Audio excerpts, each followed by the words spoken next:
لیکن اس کے باوجود یوکرین کے حوالے سے پورا یورپ امریکہ کی طرف دیکھنے پر مجبور ہے، اور ایشیا کے اتحادی بھی امریکہ کے ڈیپینڈنٹ ہیں۔ امریکہ، روس، چین ایٹمی اسلحہ رکھنے والے ممالک ہیں، جو بڑے ممالک ہیں، اور بھی ہیں۔ روس یوکرین میں جنگ بھی کر رہا ہے، بظاہر جیت بھی رہا ہے، لیکن کم از کم اپنے 2 لاکھ فوجی گنوا بھی چکا ہے، اور پھر معاشی پابندیوں نے بھی اس کی وقت مزید کم کر دی ہے۔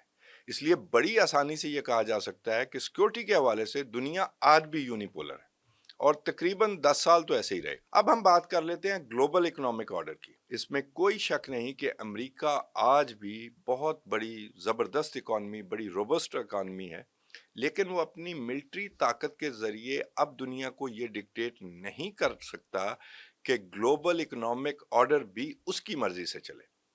مختلف ممالک کو ٹیرف کے ذریعے دباؤ میں لانے کی کوشش، اور بعد ازاں اس دباؤ میں ناکامی ہم سب کے سامنے ہے، اور یہ اسی چیز کا ثبوت ہے۔ گلوبل اکنامک آرڈر میں سب ممالک ہی ایک دوسرے کے محتاج اور اسی وقت ایک دوسرے کے مددگار بھی ہیں۔ امریکہ چین کا راستہ روکنا چاہتا ہے، اسے آپ وینزویلا کی صورت میں دیکھ لیں، یا ایران کی صورت میں، یا پھر جو ٹیرف کی جنگ ہوئی اس کا نتیجہ یہ نکلا کہ ڈونلڈ ٹرمپ کو پیچھے ہٹنا پڑا۔ چین کے خلاف تمام طرح کے مخالفانہ اقدامات کے باوجود آپ چین اور امریکہ کے درمیان تجارت کا حجم دیکھ لیں تو آپ حیران بھی ہو جائیں گے، اور آپ کو بہتر اندازہ بھی ہو جائے گا کہ گلوبل اکنامک آرڈر اب امریکہ سے آزاد ہے۔ اب یہ تماشا نہیں تو اور کیا ہے، دنیا کے بہت سے ممالک امریکہ کے ملٹری مسل سے بھی جڑے رہنا چاہتے ہیں، اور چین کی مارکیٹ تک بھی رسائی چاہتے ہیں۔ چینی معیشت ایک اندازے کے مطابق 2030 تک دنیا کی سب سے بڑی معیشت بن جائے گی، اور دنیا میں اگر پھر سے کولڈ وار کا آغاز ہونے جا رہا ہے تو وہ امریکہ اور چین ہی لڑیں گے۔ یورپ تو ایک بہت بڑی مشترکہ منڈی ہے، اور ان کی ڈیمانڈ صرف یہ ہے کہ ہمارے قواعد و ضوابط کی پابندی کرتے ہوئے کوئی بھی اس منڈی کا بہترین استعمال کرے تو سب ٹھیک ہے۔ یورپ کا بطور سپر پاور سامنے آنا ہنوز دلی دور است۔ جاپان بھی گلوبل اکنامک آرڈر میں اپنا حصہ رکھتا ہے، اور پھر اگلے 10 سال یہ فیصلہ کریں گے کہ گلوبل اکنامک آرڈر کی سمت کیا بنتی ہے۔ لیکن فی الوقت یہ طے ہے کہ global economic order multipolar ہی رہے گا، لیکن امریکہ یہ کوشش جاری رکھے ہوئے ہے کہ وہ اپنی فوجی طاقت کے ذریعے گلوبل اکانومی کا رخ بھی اپنی طرف کر لے، اور اس کی مثال سیمی کنڈکٹرز اور کرٹیکل منرلز کی صورت میں ہمارے سامنے ہے۔ جاپان، انڈیا یا یورپ یہ کوشش جاری رکھیں گے کہ ان دونوں میں سے کوئی آرڈر بھی ایک دوسرے پر فاتح نہ ہو پائے۔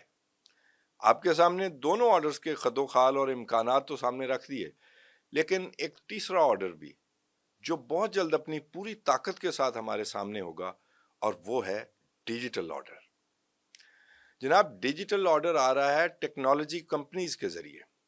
یوکرین کو امریکہ سمیت بہت سے ممالک نے فوجی امداد دی ہے، لیکن ٹیکنالوجی کمپنیز نے یوکرین کو وہ ٹولز دیے جس سے وہ اپنے آپ کو روس کے سائبر حملوں سے بچا سکے۔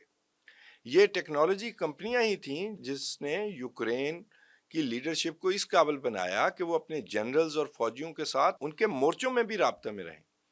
پاک انڈیا جنگ کے دوران یہ ٹیکنالوجی ہی تھی جس نے ملٹی ڈومین وارفیئر کے ذریعے انڈین پائلٹ کی آواز تک ریکارڈ کر لی، اور ڈاگ فائٹ کی بجائے کم از کم 200 کلومیٹر دور اڑتے ہوئے جہازوں کو پاکستان نے نشانہ بنا لیا۔ یہ ٹیکنالوجی ہی ہے جس نے ڈونلڈ ٹرمپ کو ایک ہی وقت میں لاکھوں کروڑوں لوگوں سے خطاب کرنے کا موقع فراہم کر کے اس جیسے شخص کو دوبارہ صدر بنوا دیا۔ یہ سوشل میڈیا ہے جس کے ذریعے ڈس انفارمیشن اور سازشی تھیوریز بیچ کر کوئی بھی اقتدار میں آ سکتا ہے اور نکالا بھی جا سکتا ہے۔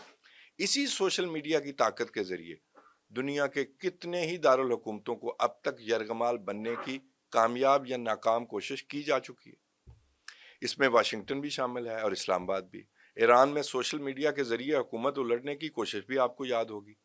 ابھی کچھ ہی عرصہ پہلے کسی ایک شخص کے لیے یہ سب سے اہم تھا کہ اسے کسی معاشرے میں پھلنے پھولنے کے کتنے مواقع ملے اور کیسے ملے، لیکن آج اس کے ساتھ الگوریدم بھی شامل ہو گیا ہے۔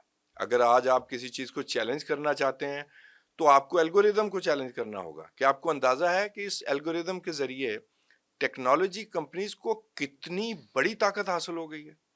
اب سوال یہ پیدا ہوتا ہے کہ یہ کمپنیز اس طاقت سے حاصل کیا کرنا چاہتی ہیں، اور یہ سوال بھی اپنی جگہ اہم ہے کہ یہ کون لوگ ہیں اور جب کوئی انسان گرو کر جاتا ہے تو وہ اس الگوریدم کے تحت پلنے والے شخص سے چاہتے کیا ہیں؟ یاد رکھیے، اگر چین اور امریکہ اس ڈیجیٹل ورلڈ آرڈر میں کی جنگ میں حصہ لے کر اپنا اثر و رسوخ بڑھانا چاہتے ہیں تو ان ٹیکنالوجی کمپنیز کو اپنی حکومتوں کے ساتھ مل کر چلنا ہوگا۔ اس کی واضح مثال امریکہ میں ٹک ٹاک کا ایک زائنسٹ کے ہاتھ بک جانا ہے، اور اسی سے ٹیکنالوجی کی کولڈ وار کا باقاعدہ آغاز بھی ہو گیا ہے۔ اور اگر ٹیکنالوجی کمپنیز اپنے آپ کو گلوبل بزنس ماڈل کے ساتھ جوڑتی ہیں، ڈیجیٹل اور فزیکل ورلڈ آرڈر ایک دوسرے کے مد مقابل اترتے ہیں، تو پھر ہمیں ایک نئے گلوبل آرڈر کا سامنا ہوگا، اور یہ گلوبل ڈیجیٹل آرڈر ہوگا۔ اور اگر یہ ڈیجیٹل آرڈر غالب آ جاتا ہے تو دنیا بھر میں حکومتیں یا حکمران اپنی اتھارٹی کھو بیٹھیں گے، جس کی مثالیں میں پہلے بھی دے چکا ہوں۔ ایسا اگر ہو گیا تو ٹیکنو پولر آرڈر پوری دنیا میں اصل حکمران کے طور پر سامنے آئے گا۔ پھر یہ چند کمپنیاں فیصلہ کریں گی کہ کیا ہم ایسی دنیا میں موجود ہوں جہاں ترقی کے بے پناہ مواقع موجود ہوں، یا پوری دنیا اپنی آزادی تک سے محروم ہو جائے۔ لمحہ موجود میں بھی اس دنیا میں 100 افراد ایسے ہیں جن کو صرف اس بات پر نہ تولا جائے کہ انہوں نے اس ٹیکنالوجی سے کتنے ارب ڈالر بنا لیے ہیں، بلکہ جو اصل سوال ہیں وہ سامنے رکھے جائیں۔ ان 100 افراد کو اکاؤنٹیبل ہونا چاہیے کہ وہ آرٹیفیشل انٹیلیجنس کے ذریعے حاصل ہونے والی طاقت کو اس دنیا کے لیے کیسے استعمال کریں گے۔ انہیں اس بات کا جواب دہ بھی بنانا ہوگا کہ انہوں نے جو ہمارا بے تحاشا ڈیٹا اکٹھا کر لیا ہے، اس کا استعمال کیسے کیا جائے گا اور کیا ہوگا۔ میرے خیال میں اس لمحے میں جو سب سے اہم سوال یہ ہے کہ ایڈورٹائزنگ سے حاصل ہونے والی ارب ہا ڈالر کی رقوم اور اتنا ڈیٹا اکٹھا کرنے کے بعد کیا وہ اس رقم سے نفرت اور مس انفارمیشن پھیلا کر ہماری سوسائٹیز کو تباہ تو نہیں کر دیں گے؟ یا کوئی قانون انہیں اس سے باز رکھنے کی طاقت رکھتا ہے؟ کسی وقت میں امریکہ کو جمہوریت کا وارث کہا جاتا تھا، چاہے یہ کافی سارا جھوٹ ہی ہے، چاہے تب بھی یہ سب منافقت سے بھی بھرپور تھا، لیکن بہرحال یہ ایک نام ضرور موجود تھا۔